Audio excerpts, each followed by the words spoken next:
Bem, eu vou abordar nessa videoaula as reformulações curriculares a partir da BNCC em Mato Grosso do Sul. Então, eu vou fornecer um panorama geral para nós entendermos como o ensino de história está sendo posicionado no documento mais regional e o referencial curricular, o currículo referência, né, de Mato Grosso do Sul, ele vai ser utilizado por todas as redes, né? Em alguns casos, na verdade, em alguns não, 90% dos casos, no Mato Grosso do Sul, esse referencial vai se tornar o currículo local das cidades. Não é o caso só de Dourados e Campo Grande, que são duas cidades que abriram mão de replicar o currículo referência de Mato Grosso do Sul e elaboraram seus próprios currículos. Então, nós vamos ver um pouco como é que foi a influência da BNCC na elaboração do currículo referência de Mato Grosso do Sul.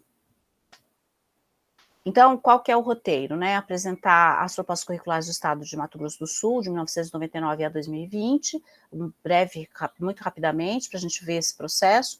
Processo de produção e implementação do currículo local a partir da BNCC.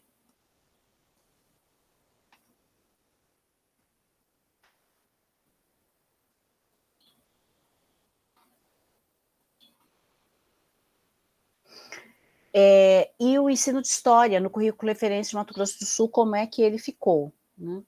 Então, uma coisa que é importante nós percebermos é que o Estado, ele é um Estado de conformação muito recente, né?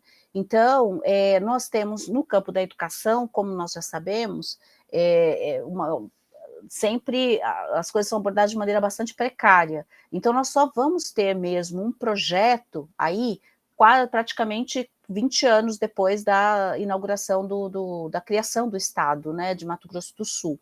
Nós vamos ter esse projeto Escola Guaicuru, que vai durar de 1999 a 2002, que é a primeira tentativa de formulação de um currículo que seja uma referência para as escolas do Estado no Mato Grosso do Sul.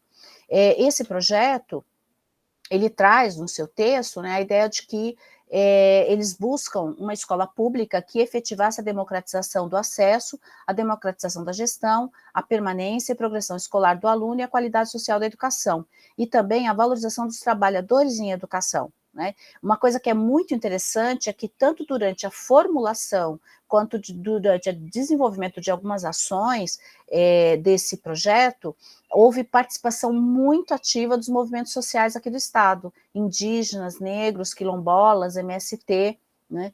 E o documento, ele tinha, além do documento central, com os princípios, etc., tinha uma série de cadernos que traziam fundamentos político-pedagógicos, que tenham 10 volumes, a série Calendário da Cidadania, Subsídios para Aulas Especiais, mais 10 volumes, e a série Constituinte Escolar, que tinha 20 volumes. E o que era essa Constituinte Escolar? Eram encontros efetivos que existiam com a participação ampla da população, dos movimentos sociais, na construção dos currículos, né, que a população achava que seriam adequadas para o Estado, né, para atender a diversidade do Estado. Então, do ponto de vista democrático, é uma das propostas mais amplas, assim, em termos de participação, no Brasil, né? Então, a gente tem poucas experiências no Brasil em que você tem esse tipo de condução no processo de reformulação curricular de uma rede inteira, com uma participação que dá tanta visibilidade às especificidades daquela região. A gente vê isso, por exemplo, nesse caderno 7, né? E, inclusive, vê a premência que a história ganha dentro dessa perspectiva mais política e democrática, né? Para estruturar as discussões curriculares que estão sendo travadas por esse coletivo, né? Então, vocês têm um caderno aí chamado Brasil 500 anos de resistência indígena, negra e popular.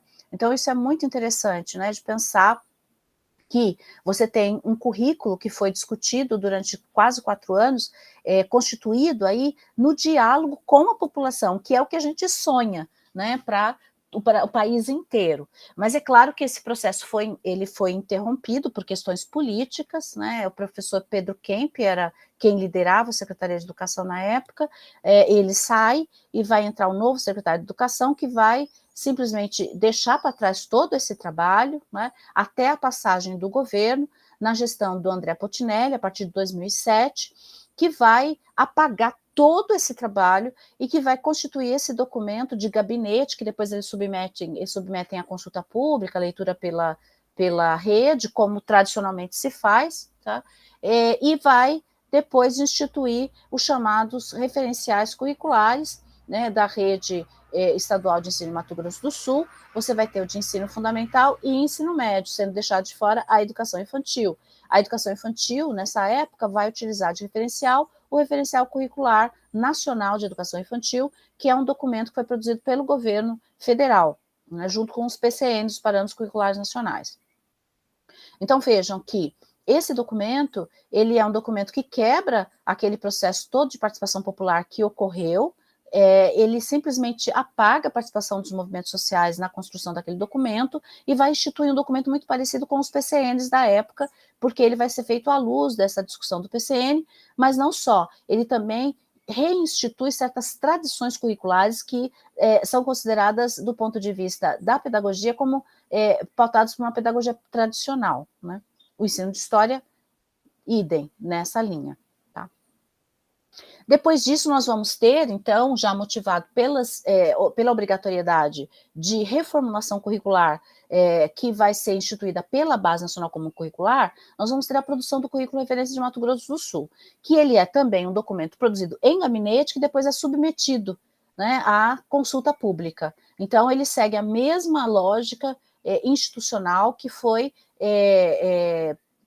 levado em conta dentro da qual o currículo do referencial curricular anterior foi formulado, tá?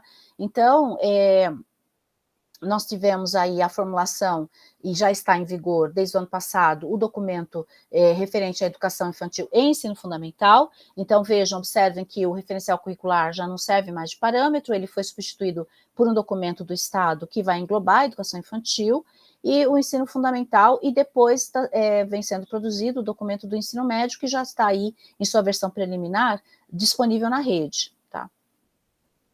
O que nós observamos nesse documento, né? A gente sabe que os currículos locais, eles têm que obedecer à BNCC como base normativa. E o que isso significou? Isso significou o seguinte, que aqui, olha, demonstra bastante o que está sendo feito, né? Quer dizer, as propostas curriculares estaduais, elas não têm autonomia nenhuma de produção, né? Elas têm que trabalhar à margem. Então, o que vocês veem em vermelho é o que foi inserido pelos técnicos aqui do Estado, né? E o que está em preto é o que vem do documento da Base Nacional Comum Curricular. Então, vocês veem que as competências, elas são mantidas na sua integralidade, não há nenhum tipo de modificação, porque é obrigatório. Então, vejam, tudo aquilo que eu falei que está instituído pela lógica da pedagogia das competências é a base sobre a qual o currículo local se estrutura. Tá? E pensem, esse vai ser o currículo de todas as escolas do Estado, porque no caso, como eu falei para vocês, com exceção de Dourados e Campo Grande, todos os municípios vão adotar o currículo referência como o currículo local. Tá? Nós temos praticamente nenhum outro município, além de Dourados e Campo Grande, que vai se propor a estruturar um documento independente. Então, como é que nós vemos aí, né, esse documento sendo estruturado? Um primeiro aspecto, né, é que o documento regional, como é que ele vai se caracterizar como documento regional? Ele vai inserir aquilo que é a especificidade dele, que são os conteúdos que não estão contemplados pela BNCC, né? Então, ele vai inserir esses temas aqui, que é tudo que foi deixado de fora da BNCC, que inclusive alguns deles que são preceitos legais, como é o caso do estudo da história e cultura afro-brasileira e indígena, que são leis, a Lei 10.639 e 11.645, né? E que a BNCC simplesmente não vai discutir essas questões, tá? Ora, a gente põe aqui e fala assim, não, então nós vamos garantir no currículo local. Ótimo, será que vai? Se nós vemos a BNCC com toda aquela amarração que vocês viram, ela fornece os parâmetros para elaborar os exames de avaliação nacionais, os exames de avaliação nacionais não vão ter os conteúdos regionais. Ou vocês acham que vão ter? Então, o que vai acontecer? As escolas vão ficar preparando as crianças para os exames. Por quê? Porque se as crianças não forem bem nos exames, elas vão ter redução de verba. Se você tiver evasão dentro da escola, vai ter redução de verba. Então, vocês vejam que o tempo que era necessário aquela escola para se constituir dentro da sua especificidade vai ser dedicado, na realidade, a ensinar aqueles conteúdos para as crianças passarem no exame. Né? Fenômeno que foi observado nos Estados Unidos durante muito tempo, né? Na França, na Inglaterra, né? E que tem sido criticado pelo movimento de trabalhadores da educação, por especialistas em educação das universidades naqueles países. E aqui no Brasil nós estamos começando a implantar. Ou seja, isso deixa muito claro que essa reforma não vem para melhorar a educação, ela vem para atender interesses das empresas, que estão de olho em dinheiro público para poder encher os seus bolsos, né, fornecendo serviços educacionais. Né. Então vejam que aí, olha, é uma série de conteúdos vão entrando, né, nas margens, tá? Então quer dizer, o professor, ele vai poder trabalhar esses conteúdos, claro que vai, mas ele vai trabalhar com o tempo que sobra. Não são conteúdos centrais, porque as matrizes de avaliação não serão feitas em cima deles. Né? Então, o que nós temos? Vocês veem, ó, a estrutura é toda da BNCC, que está inserida no interior do documento. É essa estrutura que vale, porque é ela que vai ser avaliada. Né?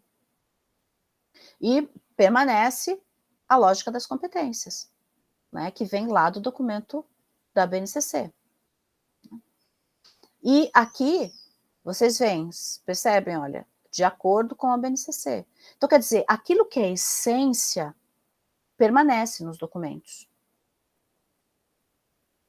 Então, vão subordinando todos os conteúdos à lógica das competências, inclusive do História. Né? Então, quer dizer, será que a gente pode falar de um ensino de História emancipador quando a gente está preocupado em desenvolver habilidades que a gente mal entende o que é habilidade, porque o documento deixa isso totalmente sem fundamentação, de maneira genérica, justamente para quê? Né? De maneira proposital, se oferte, né, as fundações, os institutos ofertam informações para os professores, para explicar o que é competência e habilidade e para ensinar os professores como que eles têm que atuar a partir desse novo marco. Vejam que essa generalidade que é deixada no documento, ela não é ocasional. Ela está articulada com toda uma estrutura. Né?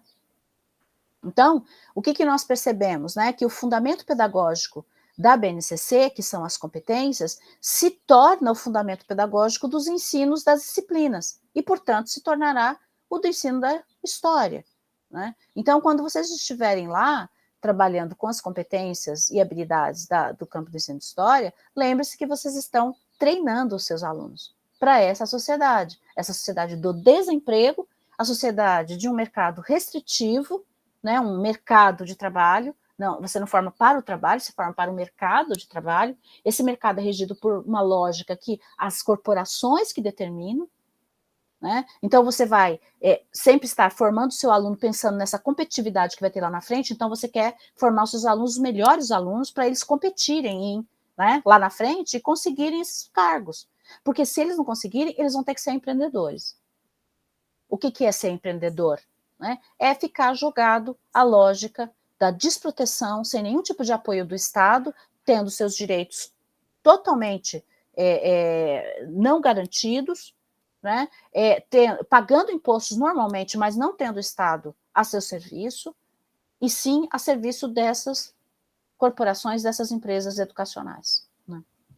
Então, essa ideia das competências que consubstanciam os direitos, elas vão estar penetrando no ensino de história, na lógica de ensino dos conteúdos, e também vão estar sendo posicionadas dessa forma dentro do currículo referência. Né? Então, a gente vê nos documentos o mesmo movimento que estava na BNCC. Desaparecem os objetivos formativos, a função do ensino de história, então a pergunta para que e por que estudar história, desaparece essa discussão de dentro dos documentos. Né? Para que sociedade? Qual é a sociedade que nós prevemos? Isso desaparece. Já está posto um horizonte de uma sociedade única, a sociedade de cunho neoliberal, cujos empregos vão ser disputados a ferro e a fogo pelos melhores formados, pelos que têm um grande arsenal de cursos guardados no bolso. Né? Que projeto de sociedade? Não se discute mais isso. Esses que são elementos centrais do currículo não são discutidos. Agora, isso não quer dizer que eles não estejam presentes. Na realidade, eles não são discutidos, por quê? Porque eles estão sendo dados por outras pessoas que estão fora do campo da educação, e que estão determinando como a educação tem que funcionar. Então, eles ocultam toda essa parte do projeto e deixam só à vista o como ensinar.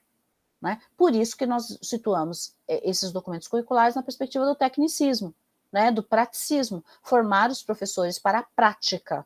Né? Então, toda vez que os professores ficam preocupados demais com a prática, como fazer, são professores que são vítimas desse praticismo e que deixam de usar essa energia para pensar o que é mais importante na educação, qual é o projeto de sociedade que nós estamos alimentando. Então, vocês veem, né, que as competências, elas consubstanciam, né, toda a essência do que é ensinar, né? Então, a grande pergunta que fica é, importa discutir conteúdo se não observarmos qual é o projeto que está sendo hegemonizado com essas políticas curriculares? A quem esse projeto está servindo? Que lugar o ensino de história ganha em um projeto como esse? A BNCC foi feita para funcionar? Ela realmente veio para melhorar a educação? Quem está afirmando isso? Qual é o lugar dos conteúdos do conhecimento científico na BNCC? Quais são os sentidos da docência que estão sendo hegemonizados nesse documento? Né? Então, o que vocês têm visto, né? Que as competências e habilidades, como eu falei, elas viram pacotes de formação. E quem que está ganhando com isso? As fundações estão sendo contratadas para dar essas formações. Porque, inclusive, a Secretaria de Educação aqui no nosso estado não faz parceria com a universidade para dar essas formações. Ela contrata serviços privados. E a universidade está aí para fazer parceria e não paga, porque é ente público. Mas aí a Secretaria de Educação usa o dinheiro para pagar esses institutos para dar as formações, inclusive em competência socioemocional.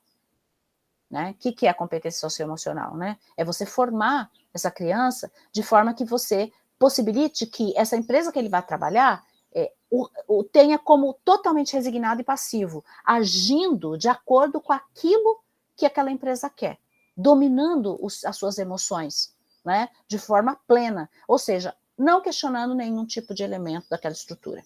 Então, nós estamos formando para a passividade. A competência socioemocional é isso, né? Então, qual o sentido de docência que essas formações vêm trazer? Né? Professor que aplica. E isso está inserido na BNCC. A BNCC prevê isso. Um professor que aplica. Um professor que está preocupado com o como, não o porquê. Não o para quê. Né? E aí ele institui um professor que é um professor incompetente. Por isso que precisa dos pacotes de formação, porque ele não consegue entender, coitadinho, ele mal sabe ler e escrever, ele é mal formado, porque as universidades não sabem formar direito o professor, ele não sabe fazer, né? Então, o que a gente tem que fazer? A gente tem que ir lá e dar formação para ele aprender a fazer, porque afinal, né, coitadinho. Né? Então, você vai classificar esses professores que não querem saber desse projeto, que já têm projetos de currículo dentro das suas escolas que funcionam muito bem, você classifica esses professores de resistentes, né, que têm dificuldade, mal formado ou não tem competência. E aí, para resolver isso, você contrata as formações, né, as formações específicas que treinam para que o professor aprenda a aplicar melhor. Então, só trazendo para vocês perceberem, né, que as referências aí,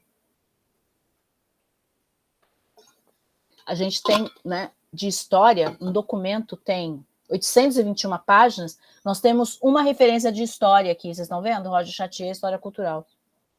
É uma coisa vergonhosa, vergonhosa, tendo em vista todo o projeto que foi jogado no lixo anterior, que era um projeto fantástico, que estava propondo uma base nacional no diálogo, na construção com a academia, os professores da educação básica, os movimentos sociais, os próprios empresários participando, etc. Esse projeto, né, que resultou num relatório, tá, foi jogado no lixo. E aí, que conteúdos de história dentro desse processo para a gente fechar, tá? O que a gente tem aí? De novo, essa premência, né, do eu, outro e o nós, os corpos, gestos, né, escuta, tudo isso vai ficar da BNCC, vai vir para o documento referência, né? Aqui também a mesma coisa, que eu lembro que eu falei para vocês que eu ia falar das habilidades, né? Como é que elas se relacionam em unidade temática, ó, meu mundo pessoal, meu lugar no mundo, então essa perspectiva da posse, do eu, né, daquele projeto individualista, né, não pensa a coletividade, não pensa a inserção numa sociedade, né? A perspectiva sócio-histórico-cultural, da formação cultural dos sujeitos, né? E aí você tem os objetos de conhecimento e as habilidades. O que a criança tem que aprender a fazer, né? Então, isso permanece, né? É isso que vai reger o currículo referência de Mato Grosso do Sul. Tá? A mesma coisa que, olha, que eu trouxe para vocês, para ressaltar para vocês essa questão do meu lugar e aquela concepção. Tá? E no 6º ano, eu só trouxe um exemplo aqui para vocês verem, né, como que as coisas vão sendo posicionadas, né, o que sobra para os professores, né, isso é muito interessante, que isso aqui vem da BNCC pronto, né, e os documentos locais vão desenvolver essa parte aqui, das ações didáticas, tá, isso é o que está acontecendo no 6º ao 9º ano, então sobra para a prefeitura e para o estado desenvolver essa parte, isso aqui tudo já está dado. Tá? Então, o que sobra? O espaço do como se faz. Né? Não se discute nenhum tipo de fundamento. Né? E aí, comparando, né, o currículo que vem da BNCC, tá? E o que fica no CRMS, tá? Vocês veem aqui, ó, tá vendo? Aqui, ó, permanece, tá? Praticamente a mesma coisa, tá?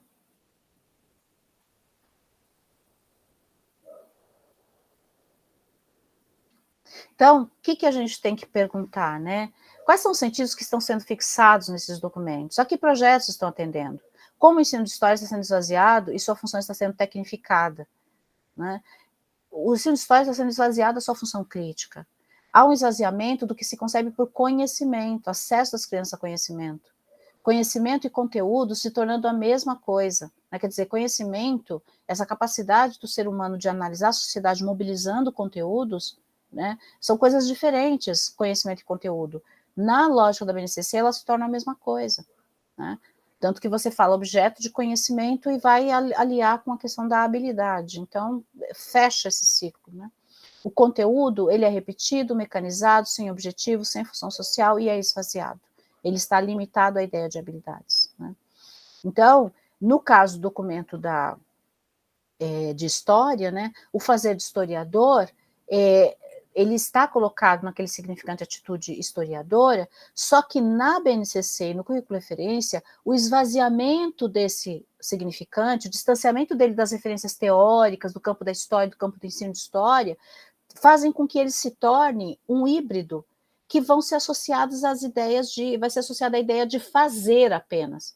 Né? Então, ele é colocado a serviço de um projeto, né, comprometendo a produção, a relação desse significante com esse conhecimento, porque está esvaziado, não tem referência, não sabe o que é atitude historiadora. E aí, o que vai fazer? As fundações vão se encarregar de oferecer pacotes de conteúdos pagos, o professor vai ter que pagar, tá, para explicar o que é atitude historiadora. Se você entrar lá no site da Nova Escola, você vai ver isso, tá?